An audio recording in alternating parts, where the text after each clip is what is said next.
going to turn to the book of Acts, Acts chapter 20. I don't know if you're supposed to say this, but I had so much fun looking at this during the week. I really did. I enjoyed it so much. I've always loved this story anyway, for reasons that will become apparent when you hear it.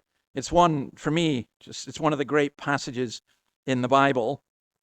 And I was, if you'd seen me in the room upstairs, every now and then you would have heard a Presbyterian shout of exultation, which is like, yes, got him. Now, let me just say, what are we doing when we're listening to God's word? I love I came across this in the Book of Common Prayer this week as well. And I just thought this was really helpful. And it's asking God to help us as we look at his word. Blessed Lord, who has caused all holy scriptures to be written for our learning, grant that we may hear them, read, mark, learn, and inwardly digest them in such a way that by patience and comfort of your holy word, we may embrace and ever hold fast the blessed hope of everlasting life, which you have given us in our Savior, Jesus Christ. Amen. Well, may that be true. Now, the other thing is, I don't believe in coincidence, except I do, in that I think God arranges things. This evening, we're starting something new, and I didn't know this at the time, but we're working through this passage. If I had to choose a passage to explain what we're doing, I would choose this passage, and you'll see why. This story is also interesting. A warning. This is the first record we have of someone falling asleep in church. My eyes are on you. And if I see you, we will make a public record also of that to be read out at the next service. Matt said, it's a good job there's nobody up in the gallery, because if they fell asleep and fell out, that's what happened here. Yes, I would pray for you, that's true, and heal you. Yeah, I wish. That would be something, wouldn't it? There's no... I mean, I hadn't thought about that, but... We're going to come back, actually. We're going to talk about falling asleep in church. We're also going to talk about a woke church and so on. So we're nothing if not relevant. Now, Paul leaves Ephesus after 3 years. I think another thing that I hadn't noticed, for those of you who know your Bibles, Jesus went on a journey to Jerusalem in which he faced rejection, acceptance as well, trouble and persecution. Paul went on a journey to Jerusalem. And it's very similar. It's very similar. And I think Luke deliberately draws those parallels. I think that Paul faced hostility. He received warning of his coming suffering 3 times, as Christ did. He declared his readiness to lay down his life, and he expressed his abandonment to the will of God. So let's look at chapter 20. Let's read verses 1 to 3. When the uproar had ended, Paul sent for the disciples, and after encouraging them, said goodbye and set out for Macedonia. He traveled through that area, speaking many words of encouragement to the people, and finally arrived in Greece, where he stayed 3 months. Let's leave it there just now. Now, one of the things that strikes me as we've been going through the book of Acts, and also as I've been reading the letters, is how much the word encouragement is mentioned and how much we need encouragement. If you're a Christian and you're here and you need encouragement, that's not unusual. We all need it. Now, there are so many ways, so many things that discourage us. Now, I want to be careful here, because one of the things that discourages me anyway is when people offer false encouragement. You know, have you ever been that? You ever been in a church where everyone's great and everything's wonderful and nothing bad ever happens? There's never a bad meeting. Every meeting is awesome. Every sermon is great. What's the point? You know, if it's like if you say, that meal was the best I've ever had. And you say that to your wife, for example, and you do that every meal. After a while, I think she begins to think, it's meaningless. You know, what if you really do mean it? You know, and I think in some ways, there are people who go around saying peace, peace, when there is no peace. And that ends up being really discouraging. The kind of church where everything is always positive. Now, the kind of church where everything's always negative is really discouraging as well. I know a church that emptied because the minister kept telling the people how horrible they were. Well, of course, why would you go? But you need a biblical balance. So real encouragement, and you'll see this in Acts and you see this in the epistles, real encouragement comes from the Lord and his word. And sometimes that encouragement is a sharp rebuke that makes you wince. And sometimes it's like a giant hug. So what encouragement did Paul give? Well, I think it's very likely similar to what we get later on in the chapter, which we'll look at next week, with his address to the Ephesian elders.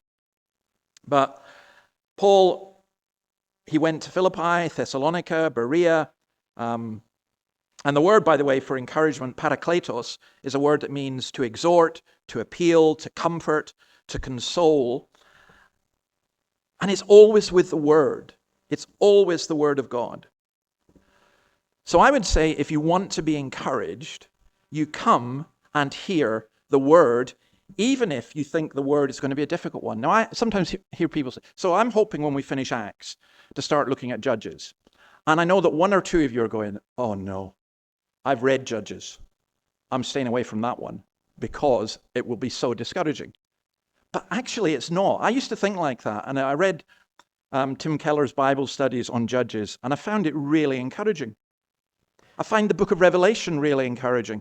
I find the Gospels where Jesus challenges people really encouraging. And I think the encouragement from me is that God speaks directly through his word to our situation. The worst thing is to come into a church and to go away and say, God didn't say anything to me. But what's all that about? The greatest thing is to come away saying, God spoke to me. And even if that speech was a rebuke, it's still encouraging. So Paul goes to Greece, spends 3 months in Corinth. He'd written the Corinthians 4 letters, and he'd had a very painful visit before, but he comes during the winter to Corinth. And then this happens. Let's go on to some discouragements. Because some Jews had plotted against him just as he was about to sail for Syria, he decided to go back through Macedonia. He was accompanied by Sopater, son of Pyrrhus from Berea, Aristarchus and Secundus from Thessalonica, Gaius from Derbe, Timothy also, and Tychicus and Trophimus from the province of Asia. These men went on ahead and waited for us at Troas. But we sailed from Philippi after the festival of unleavened bread, and 5 days later joined the others at Troas, where we stayed 7 days. In a sense, first of all, I was going to talk about some discouragements, but let me give another encouragement. There was the encouragement of fellowship. Sopater, Aristarchus, Secundus, Gaius, Timothy, Tychicus, and Trophimus. They were actually a really diverse group. They were Greek, Roman, Jewish, Turkish. Paul didn't do all this stuff on his own. They were church planters, effectively. They were just normal men who did this. They were, if you like, to use the phrase, a band of brothers. Some of us had the privilege yesterday of meeting for a men's breakfast, and we had the nice problem. We didn't run out of bacon rolls, but we had the nice problem of not really having enough room. So it was great. It's amazing what bacon rolls will do. I'm sure the men came for the word, but they also came for the bacon rolls. And I think we had a good time. And one of the things that we identified was how women need this as well, but men and women are different. And men do need other men. And Paul was not a loner. You'll notice that he always had a team. And I think Romans 16:21, Sosipater is mentioned. Probably the Sopater here was one of Paul's relatives. Aristarchus is mentioned in 2 other times in Acts. They came from Thessalonica and from Derbe and so on. So there was growth and there was unity and there was, in the best sense of the word, Catholicity, diversity. So if I go back to the men's breakfast, it was great to have so many men there. We need some younger ones, okay? Because we basically Jacques dropped the average age enormously, and Jacques not that young. So Noah, we're going to bring Noah next time. That'll really help. But it's great when you get that diversity. And in a church, when you get male and female and people from different backgrounds and so on. But Paul had discouragements. We see that in verse 3. He stayed in Corinth 3 months. What was the discouragement? The discouragement was that people are trying to kill him. That's pretty serious. I get discouraged when I get a nasty email. But when you know that people are trying to kill you, so he couldn't go on the boat because on the boat he would have been absolutely vulnerable to assassins. And he knew that. So he went by land. Even in Corinth, back in chapter 19 and verse 21, Paul said, I must also see Rome. He was wanting to go to Rome. But God, sometimes, it seems as though he discourages us because we have this plan, we want to do something, we think it's what God wants us to do. And Paul found himself stuck in Corinth for 3 months. He really didn't want to be there. It was so discouraging. And yet, do you know what he did in Corinth while he was there for 3 months? He wrote the letter to the Romans. The most influential piece of writing ever. It really is. You look at the history of the letter to the Romans and who it influenced and how it changed society. I won't repeat the quote here, but on the advert for this evening, talking about looking at Romans, I mentioned Tom Holland's quote, who said that basically it's the foundational document of Western society. And if you wanted to ask me a very simple question, what's wrong with Australian society or UK society or American society, I would just simply say, because we don't believe and practice what's written in Romans. So he wrote that book, which some have, I think, rightly called the Magna Carta of the Christian faith. Sometimes when you get really discouraged, that thing that you wanted to do, that purpose and plan that you had, and it did not work out, and it all went wrong. Sometimes later on you look and you go, thank the Lord that that happened because of what happened because of it. So then let's go on to this story of the teenager. We say teenager. When it says a young man, the word means someone between 8 and 14. Let's read from verse 7. On the first day of the week, we came together to break bread. Paul spoke to the people, and because he intended to leave the next day, kept on talking until midnight. There were many lamps in the upstairs room where we were meeting. Seated in a window was a young man named Eutychus, who was sinking into a deep sleep as Paul talked on and on. By the way, that's one of my favorite phrases in the whole Bible. Paul talked on and on. You know, none of this as Paul discoursed brilliantly. He just talked on and on. When he was sound asleep, he fell to the ground from the 3rd story and was picked up dead. Paul went down, threw himself on the young man, and put his arms around him. Don't be alarmed, he said. He's alive. Then he went upstairs again and broke bread and ate. After talking until daylight, he left. The people took the young man home alive and were greatly comforted. To which my response is, I'll bet they were. So he goes to Troas. They gather on a Sunday. Now, there's a very interesting detail here. In 2 Timothy 4, verse 13, Paul is writing from a jail in Rome. He eventually got to Rome, but he went to jail. And he's writing from a jail in Rome, and he says to Timothy, can you stop by Troas, because I left my cloak there. You know, and again, I love that. I love the fact that Paul forgot things or left things behind. And they even tell us where it was, at the home of Carpus. And it's almost certain that this is the very home that this occurred, in Carpus's house. Now, this was not a house of a poor person. It was a 3-story home. You know, it's one of these houses that you see in the Herald for Merriweather at $3 million at a snip, right? It was one of those. It was a really nice house in Troas. And it's so interesting what happens. Even in these small details, we learn so much. So what happened is the people had worked all day. And they came to gather in the evening on the first day of the week, on Sunday. The early church shifted their Sabbath from Saturday to the Sunday. They broke bread. They came together to break bread. Now, there's dispute about whether it's a meal or communion, and the answer is it's both, almost certainly both. They needed to eat after they'd been working.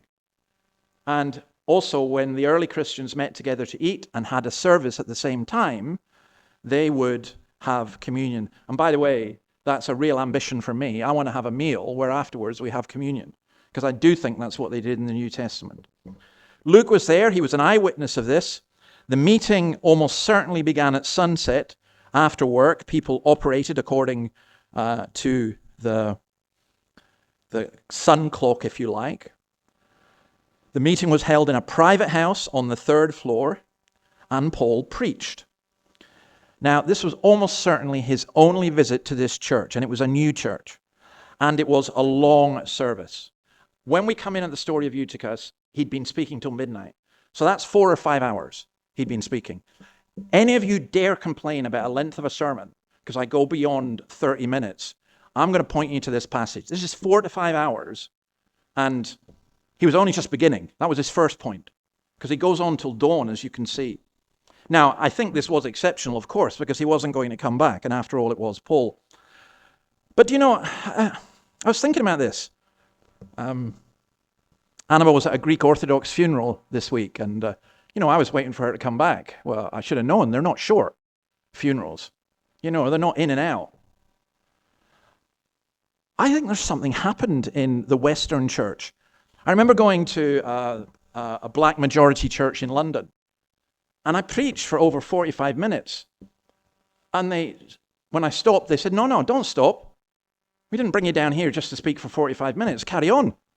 And I thought, I've never had anyone else ever ask me to carry on. It was extraordinary. And their service lasted 3.5 hours. An hour and a half of that was singing, but they could really sing. But man, it was something else. And I think about that. I think about in times of the Covenanters in Scotland, when they had a communion service, you know what they would do? They would gather in the open air, and they would have what they called tables. Someone would preach a table sermon. People would come forward, sit at the table, get communion. But when there was thousands of people, as they were, it took all day. It was an all-day communion service, outside, in the rain, in Scotland. And we complain, I need to go home for my dinner. No. This is the Word of God, and there's an enthusiasm and an excitement about that. I think Paul, he couldn't stop speaking, and they didn't want him to stop. And I think that occurs, to be honest, at times of revival. Look, you can go to church, and 5 minutes can feel like an eternity. And sometimes there's just nothing there. There's just and you just think, okay, let's just get this over and done with. When Robert Murray McCheyne left his congregation, St. Peter's in Dundee, to go to investigate the possibility of work amongst the Jews in Israel, which was a remarkable story itself, when he left his church, revival broke out. And when he came back, he wrote a letter to his congregation. Now, I did a lot of work on McCheyne, and I read this letter, and I just thought it was the loveliest thing possible. Because first of all, they complained about him going away from the church too much. And I loved being able to cite that letter to my congregation who'd had a similar complaint.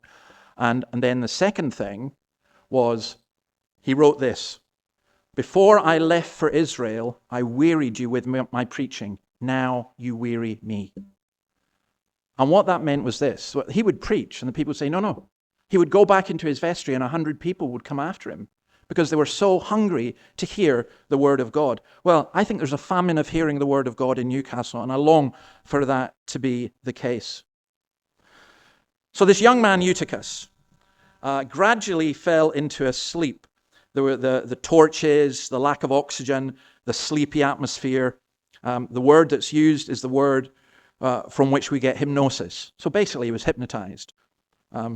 Incidentally, I was thinking about this. We've been thinking about Greeks a lot this week. If you are Greek or of Greek heritage, God bless you, because there's one thing that is true about the Greeks.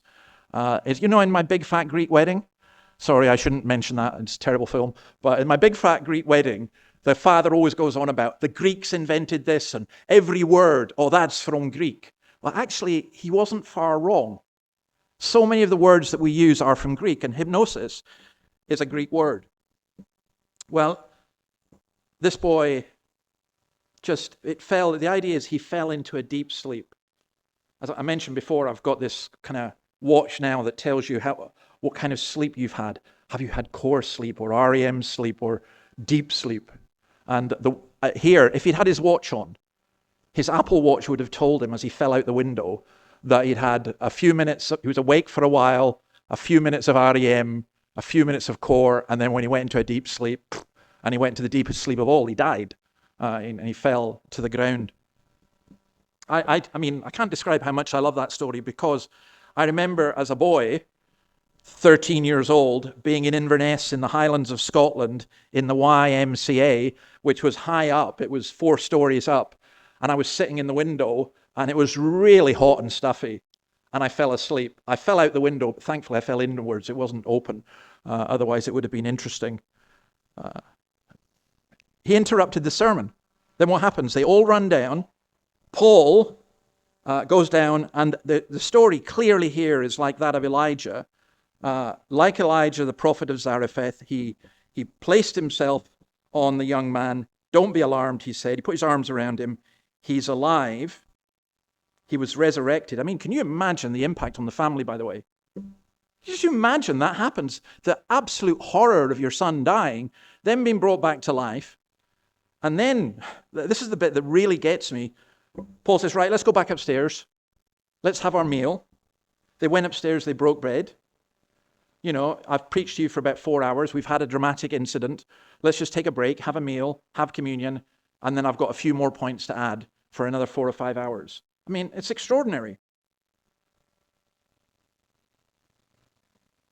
The people, look at that word. The people were greatly comforted. The same word as for the Holy Spirit being the comforter. The same word as encouraged. There's an old saying which I love. It's so important to remember this. If you wish to be disappointed, look at others. If you wish to be disheartened, look at yourself. If you wish to be encouraged, look to Jesus. That's why the word is so encouraging, because it's the word from and about Christ.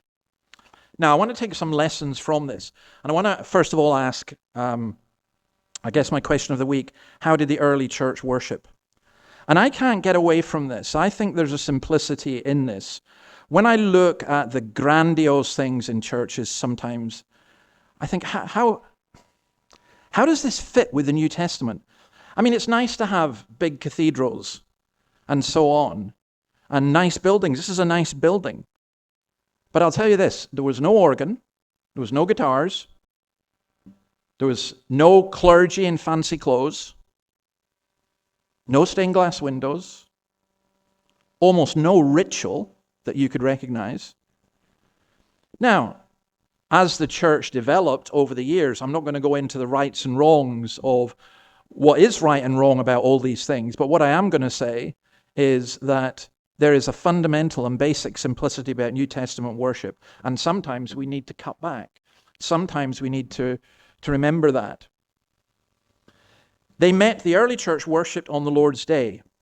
The Didache, which was written probably about 10 years after this incident, says this: according to the divinely instituted day of the Lord, having been gathered together, we break a loaf, and we Eucharistitize, is what they said, having beforehand confessed your failings, so that your sacrifice may be pure. I love our Seventh-day brothers and sisters, but I just think they're wrong in thinking that the Christians still have to observe Saturday. It's clear from the New Testament that the New Testament church met on the Lord's Day, the day that Christ rose from the dead. They ate together. I think communion was much more frequent than we would normally do. We know from Colossians and Ephesians that they spoke to one another with psalms, hymns, and spiritual songs. We know that they prayed. We know that they collected on the first day of the week, set aside a sum of money in keeping with your income, and it was money especially to help the poor. And we know that they heard the teaching of God's word. Paul's preaching here, the word that's used for his preaching and his teaching, is dialogmos, dialogue. And that's fascinating. Because what we intend to do this evening is in effect this. On a Sunday evening, we're going to meet, we're going to sit around a table, break bread, or at least a biscuit, and drink, talk to one another, hear God's word, and respond to God's word, and question, and think. There is no question that's what happened here. You don't really think that Paul gave a 9-hour sermon monologue. Of course he didn't. He taught them, he interacted with them, and they responded. And it would have been so dynamic for them. Who cares that we're really tired? Who cares that the no Sabbath rest for them? They'd been working all day. I think that is fundamentally how the New Testament church worshiped. In fact, I'll go this far as to say that as we've been looking through Acts and thinking about here, I would say simply we have two models. We have one of the synagogue, and we have one of the lecture hall of Tyrannus, or this house of Carpus.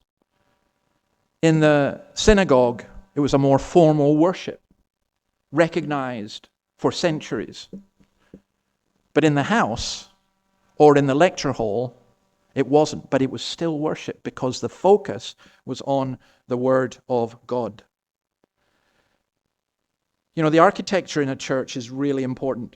And you will go to churches and you'll see that the communion table is set up like an altar. That's not New Testament church. But you see churches where the pulpit is a center, that is much more the New Testament church. So this evening, we'll meet together at the end of the day, hear God's word being taught, eat and drink together. Question, the only difference is it won't go on until midnight, and hopefully we won't need any resurrections. That I hope, anyway. Now, before I finish, I want to talk about falling asleep in church, and you've all stayed awake, so that's good. The warning worked. It doesn't always happen. But it's easy to fall asleep in church. I'm not going to give you a lecture about falling asleep. Because why? Why is it easy to fall asleep in church? Because you're tired. Sometimes, I remember one time being in a church and I literally did pinch myself. I have actually found when I was really tired, it was helpful to take notes because at least it kept me awake and helped me focus on what was being said. But I think it's particularly easy in the modern world. Why? Because we are constantly doing everything with stimuli. You drive to music. You walk with headphones in. You're constantly, all the time. And then when you come into church, you sit down and you're quiet and you're at rest and and then suddenly tiredness utterly overwhelms you. And, those of you who are older, I understand that. That can so easily happen. There was an infamous congregation in Scotland that I once preached at. All the students in the Free Church Seminary had to go and preach at it. And it was known as our graveyard because there were 6 people. It was in the Scottish borders. And there were 6 people and they would all fall asleep at some point without. In fact, one of my colleagues who had a very big voice found himself whispering so he didn't wake them up, which was kind of defeating the purpose of being there. Here, when I'm talking about sleepiness, by the way, there is a way to deal with that. If you find yourself really, really tired, maybe you should prepare to come to church. Maybe you should get an earlier night. Maybe you shouldn't just come in and expect, I'll stay awake. Or maybe you shouldn't challenge the preacher, go on, I'm really tired, I'm about to fall asleep. Keep me awake. No. Maybe you should prepare yourself a bit better. Go to bed earlier. But I'm not so much concerned about physical exhaustion, but rather spiritual sleep and spiritual deadness. Now, I should also confess that it's very true that the preacher can also be soporific. And there are some preachers who automatically send you to sleep. I know one woman, she told me how much she appreciated my sermons because she played them on tape to her baby who instantly went to sleep, which wasn't really the purpose of the sermon. But here's why we struggle to stay awake to the voice of God. Because the cares of this world drown out the voice of God. Because you sit in the pew and you're thinking about what's happening at work. You sit in the pew, you think about what's going wrong in your family. You're worried about your finance. You're concerned about your health. You've got a doctor's appointment. There's 101 distractions that come in. And we need to be awakened. We need to be woke in the biblical sense. Awake. C.S. Lewis puts it this way in the Screwtape Letters. The safest road to hell is the gradual one, the gentle slope, the soft underfoot, without sudden turnings, without milestones, without signposts. You know what happens? You as a Christian can be full of zeal and fire, and then over the years, bit by bit, drip, drip, drip, drip, drip, drip, you slip. You slip back, and you slip back, and you slip back, until you don't even know what's happened to you. It's so, the devil doesn't usually come in and do some big blast on you. That does happen, but not usually. Usually it's just drip, drip, drip, drip, drip. Sin puts us in a compromised, backslidden state. Sin desensitizes us, and so we fall asleep in church, at least spiritually speaking. We have familiarity. Oh, I've heard all this before. I know all this. You know the hardest people to preach to are people who've heard the gospel 1,000 times. The easiest people to preach to, the people who never heard it. And then there's hypocrisy. We come into the presence of God and we are not awake to the wonders of worship. We are in the presence of the living God. That should stun us beyond belief. Luther tells this parable. I love this parable. He says this. The devil was at home, wherever he is, and his agents reported back to him, his demons reported back to him, and about how he was attacking Christians. And one said, I saw some going across a desert and I set some lions on them and they mauled them to pieces. And the devil says, well, that's no use. Their souls were still saved.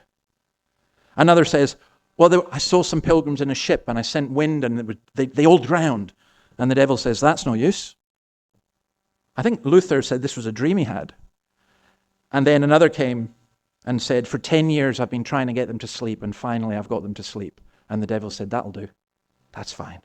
That's where we want us to be. It's a good reason that Scripture says, wake up, strengthen what remains and is about to die. We need that spiritual thirst. Look, I am not saying to you, we'd be really, really spiritual people if our service went on for 4 hours. That's not what I'm saying. What I'm saying is we need the thirst. We need the hunger.